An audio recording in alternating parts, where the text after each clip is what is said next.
Welcome, and today we've got Toby Henry, who runs Accelerator Solutions, a training company for small businesses. Welcome, Toby. Hi, Tom. How are you? Nice to see you, and thanks for having me on.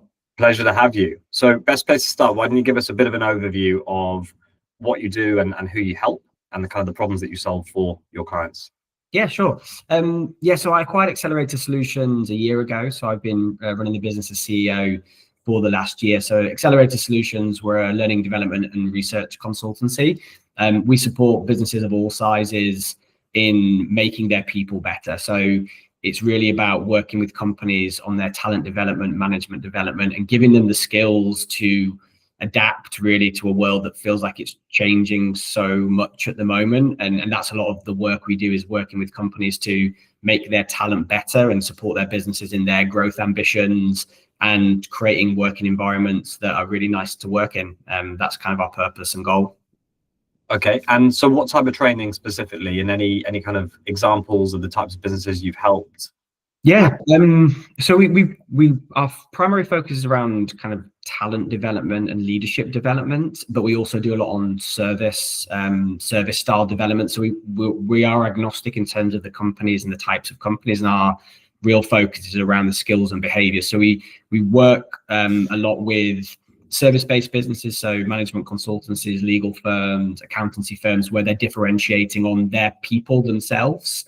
So we have a real focus around how to make their people better at their jobs, and how do they differentiate with their people when the people are the thing that they're selling. And we just focus a lot about relationships and trust and communication, and a real focus on the skills that are probably not going to be as disrupted by AI or technology change. We're seeing a real focus on people wanting to build that trust and relationship, and how do you do that in a very genuine way. We kind of differentiate from some of our competitors by everything we do is very tailored and bespoke. So we work with the businesses in partnership to develop training and research programs that are specific to them, their people, their clients, and we make them hyper contextual and as immersive as possible. So we just finished a piece of work with a consultancy where we took their promotion cohorts away for 2 days. We designed a case study that was real to life. We designed the modules that were specific to their career framework, but also skill set gaps that group had. And then we brought in very specific SMEs. So we brought in ex-barrister to talk through negotiation and influence. We brought in a professional comedian to talk about storytelling and building story narratives. And we brought in real clients for them to pitch to. And that's the type of work we love doing, that's really immersive, where people leave the 2 days feeling energized and they've got skills that they can apply in the real world the next day. And then we continue that program with coaching. So we don't just like to leave it in the room. We like to provide ongoing support to our clients. Companies spend a huge amount of money recruiting people and not that much in developing the people. And we try and solve that gap in supporting those people, because people are the greatest asset of most businesses, and the more you invest in them, the return will be greater for you as a business. Absolutely. Sounds brilliant. And it sounds like there are a huge number of businesses that will benefit from having that kind of training. So what are the problems that they are experiencing before they start working with you? And how do you kind of position your services, or how do you find each other?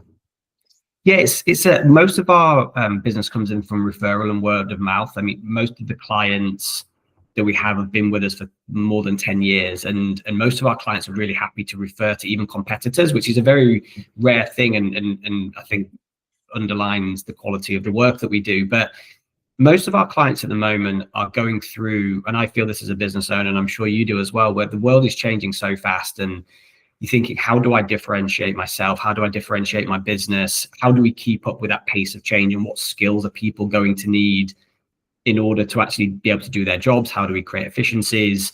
And learning and development gets a little bit of a bad rep because it can feel a little bit fluffy and soft, and it's about soft skill development. But the way we position it is, it's really about giving the people in your business the skills and behaviors to help your business grow. So there is a direct return on investment. There's a reduction in people leaving the businesses. You get better work environments because people are happier.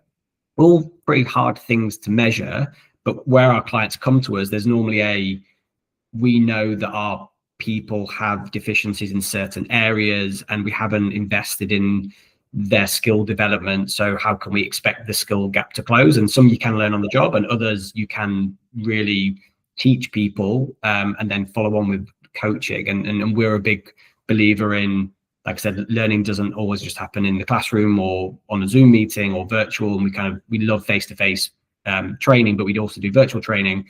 But we always try and complement it with coaching elements to that, because coaching is really where behavior change happens. So the things that our clients are really worried about is, AI is a massive topic. How do they keep pace with that change? How do they give people both the technical skills to be more efficient in their jobs and understand it and not be scared of it, but also really doubling down on some of those human elements, making sure that people understand how to communicate effectively, how to build trust, how to sell credibly, how to, have a commercial mindset. They're all things that AI may do in the future, and it's a bit scary to think that it might be able to do that. But I'm a big believer in that human connection, and there are skills that we have as human beings that I don't think AI is going to be able to close the gap. So it's a lot of our clients are asking how we support them on that to help future-proof their people and their businesses. I see. And so they are aware of the problem and the gap that they have in their organization, and that's why they come to you, as opposed to they're not really sure what the problem is, but they know they've got some kind of problem, and then they come to you and you diagnose the problem. It's both, to be honest. Some of them have very clear views. We're working with a couple of clients at the moment who know that they're not doing enough in the AI space. So we've got a training that we run, which is a one-day immersive, which is about bringing everyone in the organization up to the same baseline. And the afternoon is tackling a specific use case within that business and making it really tangible. There are lots of AI courses out there. There are lots of knowledge bases that you can get lost in, but we position ourselves as always being very practical and specific to you. So we've got some clients who know where the problem is. We have other clients who they know there is something missing, and what we do as a partner is we support them on that. We've got a number of kind of propositions that we work. One is called the Human Advantage, and it's really about working with an individual company and a group of people to understand specifically for them, identifying where the gaps are, and then defining and designing something that is very specific. So for example, we had a company come to us, and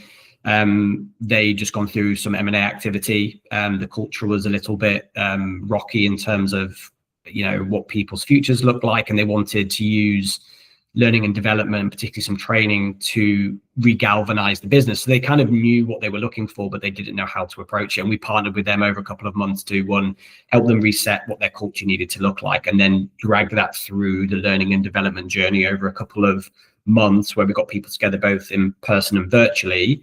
But it was all very tangible. It was about how to one, regalvanize the company around a new vision and culture, but then also giving the people the skills to be successful in the next version of what that company looked like. Yeah, brilliant. And you said you work with companies of all sizes? Yeah. And any typical size or typical profile? So we're agnostic in terms of industry, but we do a lot of work in service-based businesses, like I said, so consulting, law firms, accountancy firms, where people are differentiating on the quality of their people and kind of the relationships and trust. We do a lot of work in construction. We do a huge amount within social housing, particularly on the service style. So with vulnerable customers and people within social housing, it's a really core element that we do. We work a lot in rail networks and distribution channels as well. But the problems are kind of consistent across both, which is why we work across any industry. From a size perspective, our smallest clients are 20 people, SME businesses, particularly on the AI side, where they're trying to get a competitive advantage, and they're happy to invest on that side, up to FTSE 100 companies. So we work with, global pharmaceutical companies. We work with FTSE listed pension providers.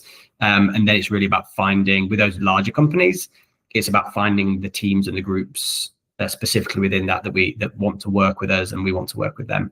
Yeah, brilliant. Okay, so shifting gears a bit. So you acquired the business last September. Yeah. And you, before we press record, you mentioned that you're looking to firstly scale the business organically, but then also look to some more acquisitions. So perhaps you can elaborate a bit on what that was like, firstly in acquiring the business, and then your first few months as a business owner, and then kind of how things have been going since then. Yeah, sure. So I acquired Accelerator Solutions last September, and I went on a bit of a slightly different journey, kind of pre-acquisition. So I worked as a consultant for a long time, and then worked in SaaS scale-ups, and got to the point in my career where the last couple of years wasn't particularly enjoying being in corporate world, and felt like I wanted to do something on my own, and fell into this whole rabbit hole of entrepreneurship through acquisition, search funds, and that was like the catalyst to be able to actually go away and execute on something that I wanted to do. When I found Accelerator Solutions, it was a very good partnership for me. The founders have stayed in the business. It was the type of company that I felt like I could help grow and scale from my background and skill set. It's definitely taken longer. The first 3 months, I was in kind of watching and listening mode and understanding what the business did. I think it probably took me 6 to 7 months, although we're a fairly simple business on the surface of it. We're a people business, and that's really where the complexity lies, and working with clients. And probably took me 6 to 7 months to really get under the skin of what we did, why we did it, how we differentiated. Spent a lot of time talking to clients about why they worked with us and why they've worked with us for so long, which was really illuminating. And then the back end of the year, really the last 6 months, has been about how do we become more operationally excellent? How do we set ourselves up to scale? Make some strategic hires in that space. So the kind of the angle is twofold. One is organic growth of this current business, and we've got plans next year. We're just setting our targets for next year. We've got a very clear path to our targets from a growth perspective, and that's primarily in two kind of avenues. One is doubling down on some of the propositions that I talked about and being a bit more clear on our go-to-market strategy and targeting our ideal clients and our current clients. And the other is continuing to do excellent work with clients. We get a huge amount of upsell and referrals on our existing clients, both into department and then just doing different work with them, which is a nice litmus test of that we're doing something right, which is great. And then we've had a really interesting spate at the back end of this year of our clients referring other clients who are probably competitors of theirs, but they're happy to share because, you know, it's all in good faith, and that's really great to see. When you're doing such a great job with one client, they're happy to refer you to another client. And then the second part, to the point you raised, we're starting to think about what does a second or third acquisition look like within the group. So Full Circle Capital is the holding company group, and Accelerator Solutions was the first acquisition. So we're looking at still kind of early days on that, whether it's a roll-up strategy of smaller learning and development providers, whether it's a bolt-on of an apprentice provider to provide us a slightly different type of revenue, but still within the learning and development space, whether that's a more change management style consultancy.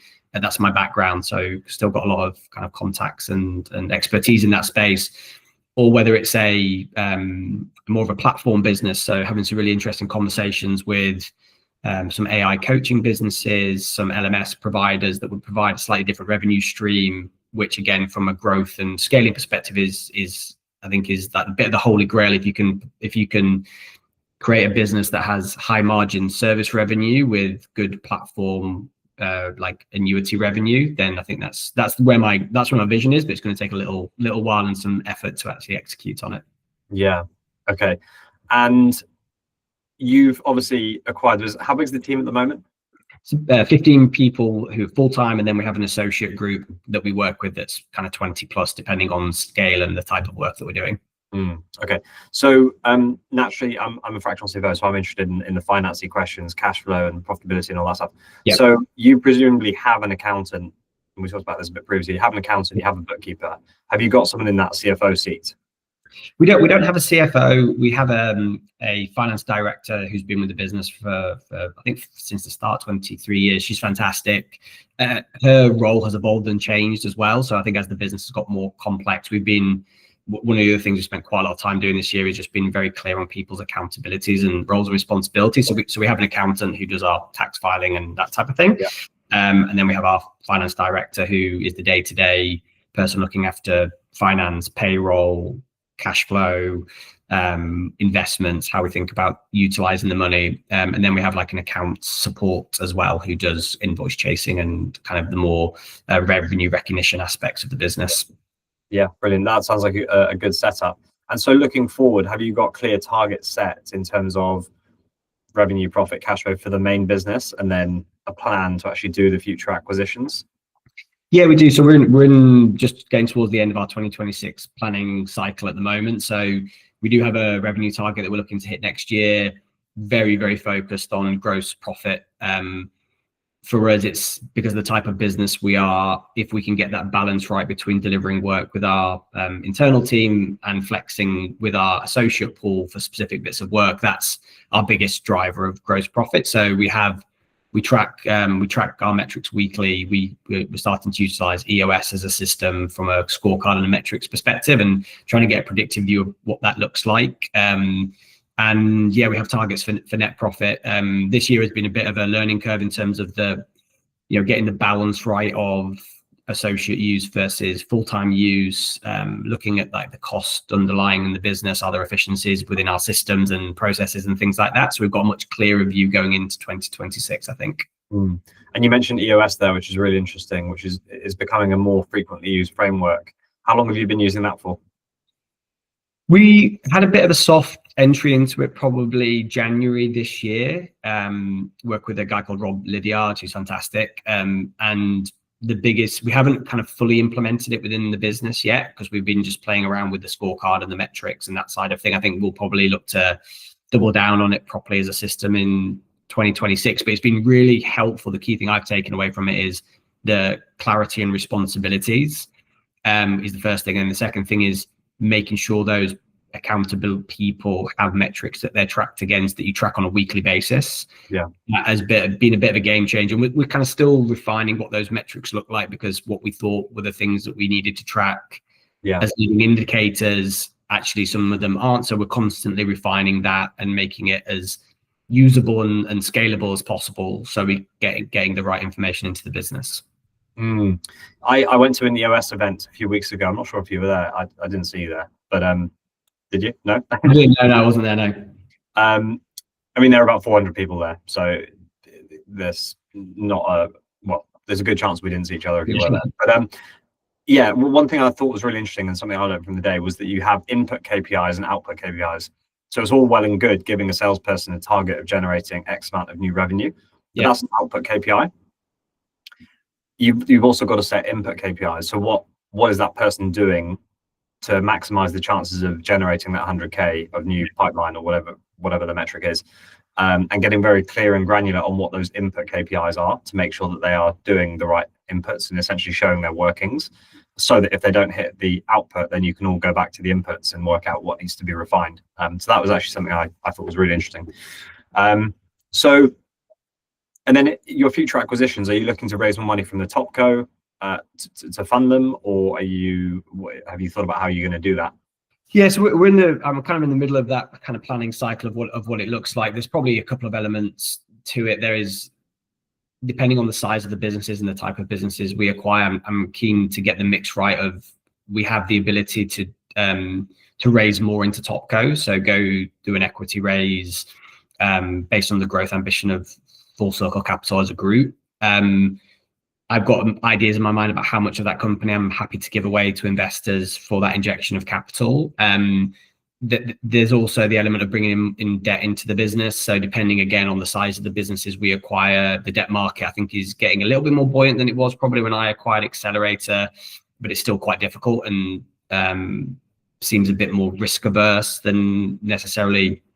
I've talked to colleagues or ex-colleagues in the US who have gone down this route of acquisition, and they have the SBA vehicle to be able to acquire up to 90% of a business, which is a massive unlock, which we don't have in the UK, unfortunately, which makes debt a little bit trickier to find and quite expensive. And then the other part of it is, financing part of it through the cash flow of the other businesses. So the idea with entrepreneurship through acquisition is you buy a profitable business, which we have with Accelerator, so it's cash flowing. So the best way to utilize that cash may be to start looking at some smaller roll-ups. And the interesting thing is, in the sub 300K EBITDA range, they are almost impossible to finance through debt. Actually, they are impossible to finance through debt. So there's an education piece. So with the brokers that I work with and the people in the M&A world, there's a big education piece of those people trying to sell businesses, that there might have to be some seller financing, or particularly with service-based people businesses, some deferred element based on revenue targets. And I think a combination of those four things together is how I'm thinking about it. And then it's just about finding the right acquisition targets and getting that balance right for each one as it flows up into the top co to make it a commercially viable proposition, both for me, but also anyone putting equity in as an investor. That sounds very exciting, and yeah, I completely agree with you. It's almost a completely separate conversation about the I guess you could call it educational gap for small business owners that think they're going to walk away with 100% of the deal value on day one. Yeah, but yeah, not reality for, I mean, even slightly bigger businesses. It's not actually that common for them to walk away with 100% of the money on day one. yeah, yeah. So Toby, thank you very much for being a guest. Very much appreciated. So anyone who's interested in getting in touch with you, we'll make it very easy to do so. We'll put a link to your website in the notes. Great. So Toby Henry, founder of Accelerator Solutions. Anyone who's heard this and thought, right, we need Toby's team's training to support us on our growth journey, then get in touch with Toby. Toby, is there anything else you want to share before we No, I really enjoyed the conversation, Tom. Thank you. It's been slightly different from some of the other podcasts I've been on recently. So thank you for the insightful questions. I'm pretty active on LinkedIn, so if people want to follow me on LinkedIn, that's great, or just generally reach out on the website, Toby H at acceleratorsolutions.com. So if anyone's interested in understanding about what we do or just the journey I've been on to acquire a business, more than happy to have those conversations and chats. Brilliant. Thanks very much, Toby. Awesome. Cheers, Tom. Appreciate it. Thanks.